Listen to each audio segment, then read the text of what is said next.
MK jewellery বৰ্তমান সমগ্ৰ অসমৰ এটি চিনাকি নাম MK জুৱেলাৰী 24 বছৰে নিষ্ঠা সততাৰে ৰাইজৰ সেৱাত গুণগত উন্নত মানদণ্ডৰ হলমাৰ্কযুক্ত সোণ ৰূপ হীৰা আদি গহনা গাঁথৰিৰ বৰ্তমান এটি অত্যাধুনিক সম্ভ্ৰান্ত চালে চকুৰোৱা শ্বৰুমলৈ পৰিণত হৈছে ৰাইজৰ আপোন জুৱেলাৰী MK জুৱেলাৰী। বিয়া বাৰু জন্মদিন বা অন্য কোনো বিশেষ মুহূৰ্তত আপোনজনক যদি সোণ ৰূপ হীৰা বা অন্য যিকোনো গহনা উপহাৰ দিব বিচাৰে তেন্তে MK জুৱেলাৰীক সদায় পাব আপোনালোকৰ কাষত। প্ৰিয় গ্ৰাহকসকলৰ যদি সোণ ৰূপ বা তাম আদি গহনা গাঁথৰিৰ কোনো সমস্যা থাকে তেন্তে আমি আমাৰ নিজা কাৰখানাত ততাতৈয়াকৈ গ্ৰাহকৰ সুবিধাৰ প্ৰতি লক্ষ্য ৰাখি তৎক্ষণাত সমাধা কৰোঁ। আপোনাৰ মৰমৰ পুত্ৰ বা জীয়ৰীৰ শুভ বিবাহৰ বাবে আমাৰ শ্বৰুমত হলমাৰ্কযুক্ত বিয়াৰ সম্পূৰ্ণ গহনা পোৱা যাব উচিত মূল্যত আৰু উচিত মানদণ্ডত। পুৰণি সোণৰ গহনা সলনি কৰি অত্যাধুনিক ন ডিজাইনৰ গহনা আমাৰ MK জুৱেলাৰীৰ পৰা ক্ৰয় কৰিব পাৰিব। প্ৰিয় গ্ৰাহকসকলক সম্পূৰ্ণ বিশ্বাসযোগ্যতাৰে আমাৰ শ্বৰুমৰ পৰা কোনো অসুবিধা নোপোৱাকৈ সেৱা আগবঢ়োৱাই আমাৰ একমাত্ৰ লক্ষ্য। গতিকে আজিয়েই সপৰিয়ালে আহক আমাৰ শ্বৰুম MK জুৱেলাৰীলৈ আৰু লৈ যাওক আপোনালোকৰ সপোনৰ গহনা গাঁথৰিসমূহ। আমাৰ ঠিকনা MK জুৱেলাৰী ৰূপহীয়ালি ষ্টুডেণ্ট গেলেৰীৰ কাষত। নমস্কাৰ, নিউজৰ বাতৰিলৈ স্বাগতম জনাই ষ্টুডিঅ'ৰ মজিয়াত মই পল দাস। চাওক আজিৰ সংবাদ। যোৰহাট জিলা কৰ্মচাৰী পৰিষদৰ 38 সংখ্যক দ্বিবাৰ্ষিক অধিৱেশনখনি এক গাম্ভীৰ্যপূৰ্ণ অনুষ্ঠানেৰে অনুষ্ঠিত হৈ যায়। 25 আৰু 26 আগষ্টত দুদিনীয়া কাৰ্যসূচীৰে যোৰহাট চৰকাৰী উচ্চতৰ মাধ্যমিক বহুমুখী বালিকা বিদ্যালয় আৰু জিলা পুথিভঁৰালৰ পীতাম্বৰ দেৱগোস্বামী প্ৰেক্ষাগৃহত অনুষ্ঠিত হৈ যায় উক্ত অনুষ্ঠানটি। নিউজৰ এক ৰিপৰ্ট। যোৰহাট জিলা কৰ্মচাৰী পৰিষদৰ 38 সংখ্যক দ্বিবাৰ্ষিক অধিৱেশনখনি এক গাম্ভীৰ্যপূৰ্ণ অনুষ্ঠানেৰে অনুষ্ঠিত হৈ যায়। উল্লেখযোগ্য যে 25 আৰু 26 আগষ্টত দুদিনীয়া কাৰ্যসূচীৰে যোৰহাট চৰকাৰী উচ্চতৰ মাধ্যমিক বহুমুখী বালিকা বিদ্যালয় আৰু যোৰহাট জিলা পুথিভঁৰালৰ পীতাম্বৰ দেৱগোস্বামী প্ৰেক্ষাগৃহত অনুষ্ঠিত হৈ যায়। উপস্থিত হৈছোঁ, ইয়াত আহি কৈছোঁ যে অসমৰ কৰ্মচাৰীসকলক সন্মান সহকাৰে কাম কৰা অধিকাৰ আছে। তেওঁলোকে চৰকাৰৰ হৈ কাম কৰি আছে, ৰাইজৰ হৈ কাম কৰি আছে। তেওঁলোকৰ এটা সন্মান আছে, স্বাভিমান আছে আৰু চৰকাৰ ফালৰ পৰা বিভিন্ন সময়ত আমি এনেকুৱা কিছুমান কথা আমি শুনা পাওঁ যে আমাৰ কৰ্মচাৰীসকলৰ স্বাভিমান ওপৰত আঘাত পেলায়। আৰু মই চৰকাৰক অনুৰোধ কৰিছোঁ যে কৰ্মচাৰীসকলক ৰাজনৈতিক চকুৰে চাব নালাগে। তেওঁলোকে কৰ্মচাৰী, তেওঁলোকে কোনো বিশেষ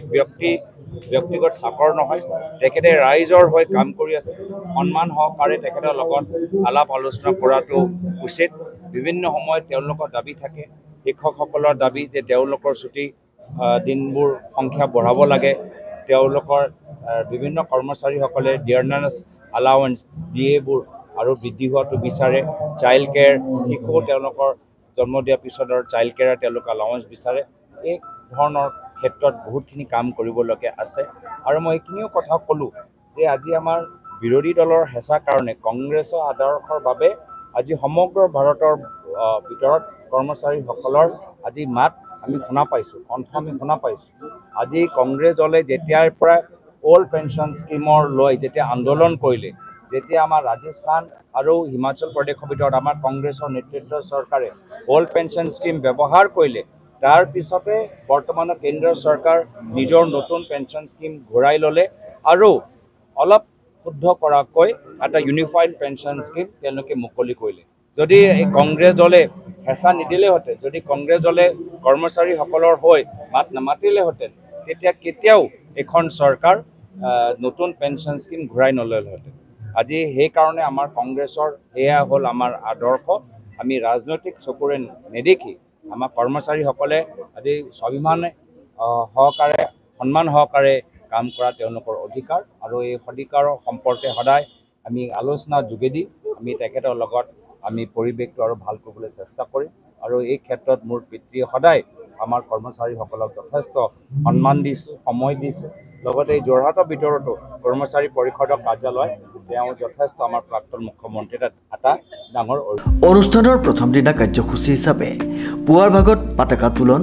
শ্বহীদ তৰ্পণ বৃক্ষৰোপণকে আদি কৰি কেইবাটাও কাৰ্যসূচী হাতত লোৱা হয় মাননীয় মুখ্যমন্ত্ৰী ডক্টৰ হিমন্ত বিশ্ব শৰ্মা ডাঙৰীয়াক সকলোৱে ধন্যবাদ জনাইছে শলাগ লৈছে শিৱসাগৰ যেতিয়া প্ৰথম ঘটনাটো ঘটিছিল আৰু লগে লগে মাননীয় মন্ত্ৰী ৰমেশ পেগু ডাঙৰীয়াক শিৱসাগৰলৈ পঠিয়াইছিল আৰু দুই পক্ষ অৰ্থাৎ 30টা জাতীয় সংগঠনে বা ছাত্ৰ সংগঠনে তেওঁলোকে এক প্ৰকাৰে প্ৰতিবাদ কৰিছিল বিচাৰিছিল চৰকাৰৰ সহযোগিতা বা সঁহাৰি আৰু লগে লগে মাননীয় মন্ত্ৰীৰ যোগেদি মাৰোৱাৰী সমাজৰ লোকক লগত আলোচনাত মিলিত হ'ল আৰু মিনিষ্টাৰসকলে গোটেই বিষয়টো ইতিমধ্যে মানে থাম কাটিলে বা ইতিমধ্যে ঘটনাটো মীমাংসা হ'ল তাৰপিছত আৰু তেনেকৈ আৰু বিষয় নাই আৰু শেহতীয়াকৈ বিভিন্ন ধৰণৰ কোনোবা ব্যক্তিৰ লোকে মৰেল পুলিচিং অৰ্থাৎ পুলিচক নজনাই নিজে আইন হাতত তুলি লোৱা যিটো বিষয় দুই এটা জেগাত ইতিমধ্যে ঘৰলৈ আহিছে বিষয়সমূহ মাননীয় মুখ্যমন্ত্ৰীৰ মধ্যে আহ্বান আমাৰো আহ্বান যে মৰেল পুলিচিঙত কোনো নাযাব আইন হাতত কোনো নল'ব বিশ্বাস ৰাখক মুখ্যমন্ত্ৰীৰ প্ৰতি বিশ্বাস ৰাখক অসম পুলিচৰ প্ৰতি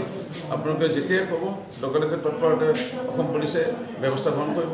আগত অসম পুলিচৰ সংখ্যাও যথেষ্ট কম আছে শেহতীয়াকৈ অসম পুলিচৰ APC চাকৰিৰ যোগেদি বিভিন্ন DSP স্তৰৰ পুলিচ বিষয়া নিযুক্তি প্ৰদান কৰিছে শেহতীয়াকৈ বিভিন্ন চাব ইন্সপেক্টৰ পৰ্যায়ৰ বিষয়াসকল নিযুক্তি হৈছে কনষ্টেবল পৰ্যায়ৰ নিযুক্তি হৈছে সেইকাৰণে আমি খুবেই কঠোৰভাৱে আইনী ব্যৱস্থাসমূহ আমি ৰূপায়ণ কৰাৰ আমাৰ চৰকাৰে ব্যৱস্থা গ্ৰহণ কৰিছে এই ক্ষেত্ৰত ৰাইজে বা কোনো ৰাইজ শংকিত হ'ব লগা বা চিন্তিত হ'ব লগা কোনো বিষয় নাই আজি কেইদিনমান আগত চিংকচুকে আপোনাৰ কিছুমান কথা প্ৰত্যক্ষ কৰিছিল আৰু এইবাৰ যদি আপুনি প্ৰতিনিধিত্ব কৰে 1.5 লাখ ভোটত আপুনি হাৰিব বুলি কৈছিলে কিন্তু 1.5 লাখ ভোটটোতো মৰিয়নি সমষ্টিত ভোটদান নহয় দেখোন আৰু থাকিল কথা হৰা মই লিখাই আছে মই মৃত্যু সিদ্ধান্তলৈকে মৰিয়নি সমষ্টিত মই বিধায়ক হ'মেই মোৰ ৰাখিবলতে আছে সেইকাৰণে সৰু হ'বতো কোনো নোৱাৰে সেইকাৰণে মই 5 বাৰ জিকিলোৱেই আৰু মই যিমান দিন জীয়াই থাকিম মই বিধায়ক হৈ থাকিম সেইকাৰণে এই কথাবোৰ মই ইমান গুৰুত্ব নিদিওঁ দিনৰ 1 বজাত যোৰহাট জিলা কৰ্মচাৰী পৰিষদৰ ভাৰপ্ৰাপ্ত সভাপতি জীৱকান্ত বৰাৰ সভাপতিত্বত অনুষ্ঠিত হয়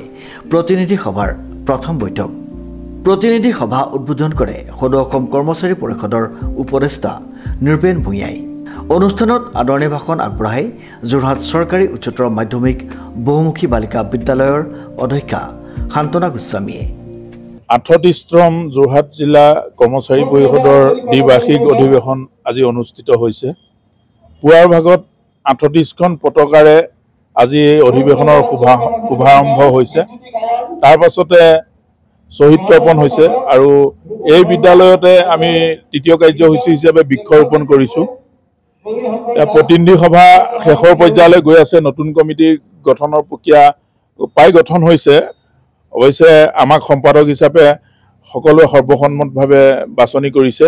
কিন্তু সভাপতিৰ ক্ষেত্ৰত তিনিজন উঠাৰ কাৰণে নিৰ্বাচন প্ৰক্ৰিয়া চলি আছে এতিয়া প্ৰতিনিধিসকলে ভোটদান কৰি আছে অলপ পাছতে সভাপতিৰ ফলাফল ঘোষণা হ'ব আৰু তেতিয়া কমিটিখন সম্পূৰ্ণ হ'ব তাৰ উপৰি আমি কিছুমান আজি সভাত প্ৰস্তাৱ গ্ৰহণ কৰিছোঁ সেই প্ৰস্তাৱসমূহ হৈছে NPSৰ কৰ্মচাৰীসকলক OPSলৈ নিয়া যিহেতু কেন্দ্ৰীয় চৰকাৰে এটা ডিচিশ্যন লৈছে নতুন এটা ডিচিশ্যন লৈছে বেছিকৰ ওপৰত যেহেতু বেছিক যেতিয়া ৰিটায়াৰ হ'ব কৰ্মচাৰীসকলক বেছিকৈ আধাৰ দিয়া এটা ডিচিশ্যন লৈছে কিন্তু সেইটো ক্ষেত্ৰত আমি ছেটিছফাই নহয় কাৰণ OPSৰ কৰ্মচাৰীসকলক যেনেকৈ দিছে তেনেকৈ দিব লাগে নহ'লে কৰ্মচাৰীসকলক মাহিয়াই চকুৱে চোৱা নিচিনা হ'ব গতিকে তাৰ উপৰি ধৰক শিক্ষকসকলৰ আজিত ছুটি কথা আছে আৰু বিভিন্ন দাবী আছে শিক্ষকসকলৰ আজিত ছুটি আজি ফিক্স দিয়ে পাহাৰীয়া ভাত্তা ৰিম'ট এৰিয়া ভাত্তা কণ্টেক্সুৱেল কৰ্মচাৰীসকলৰ নিয়মীয়াকৰণ এই প্ৰস্তাৱসমূহ লোৱা হৈছে আৰু এই প্ৰস্তাৱসমূহ আমি কেন্দ্ৰীয় সমিতিৰ যোগেদি চৰকাৰলৈ প্ৰেৰণ কৰিম ধন্যবাদ উদ্দেশ্য ব্যাখ্যা কৰে যোৰহাট জিলা কৰ্মচাৰী পৰিষদৰ সাধাৰণ সম্পাদক প্ৰদীপ ৰাজখোৱাই আনহাতে সন্ধিয়া অনুষ্ঠিত হয় প্ৰতিনিধি সভাৰ অন্তিমখন বৈঠক এই বৈঠকতে সাংগঠনিক দিশৰ ওপৰত আলোচনা আৰু নতুন সমিতিখন গঠন কৰা হয় আনহাতে দ্বিতীয় দিনা যোৰহাট জিলা পুথিভঁৰালৰ